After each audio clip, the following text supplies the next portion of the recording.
Hi guys, welcome to my kitchen. Today I'm making pressure cooker Irish stew. Alright, I'm starting out in my 6-quart electric pressure cooker that I've preheated. I'm going to add a little bit of olive oil in here. And I have roughly 2 pounds of chopped stew meat.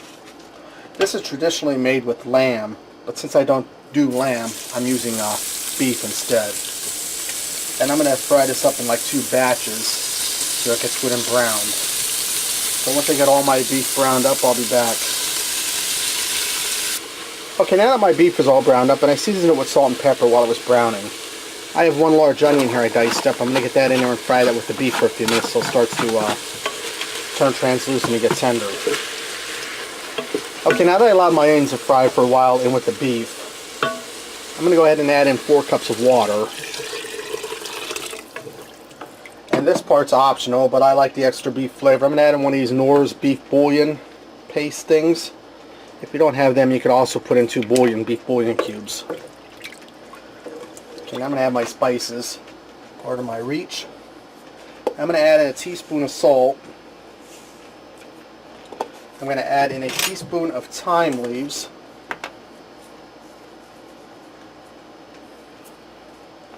A teaspoon of ground sage.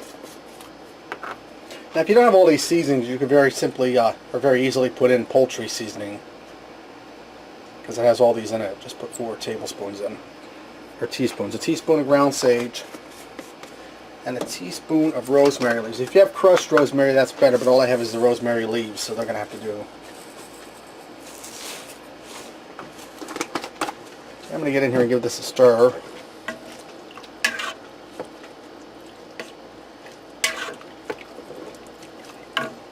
I'm going to add my vegetables. I have 3 turnips and 2 carrots, and they're going everywhere here. 3 turnips and 2 carrots that I peeled and cut into decent sized chunks so they hold up in the pressure cooker. And I have 3 red skin potatoes. I left the skins on. Use any kind of potato you like in this. This is what I have on hand. I'm going to get them down in there. Okay, let me give this a stir. Get everybody all mixed up. And these vegetables are going to render off some juice or liquid as they cook, so the level will go up a little bit in here.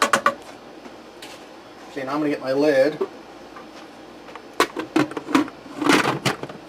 Get that down on there, if I put it on the right way, that is.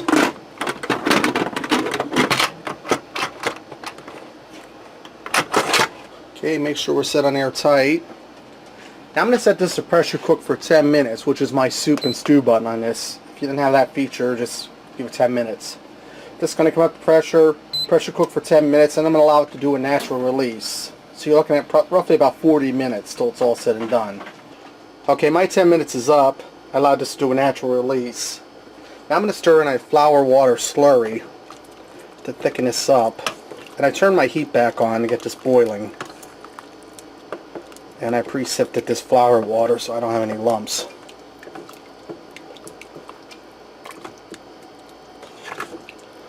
Okay, now I'm going to add a little bit of kitchen bouquet to darken this up a bit. And this is optional. I like it a little darker.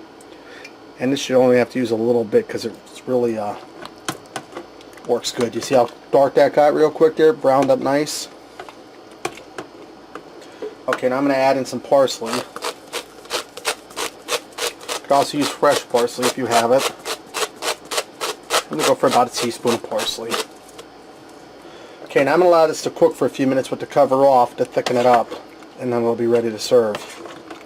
Alright, I allowed this to cook for about 5 minutes, and it's about as thick as I like it. Let's go ahead and fix up a bowl and see what we got. Alright, there you have it. Pressure cooker Irish stew. Give it a try. Thanks for watching, and until next time, I'll see ya.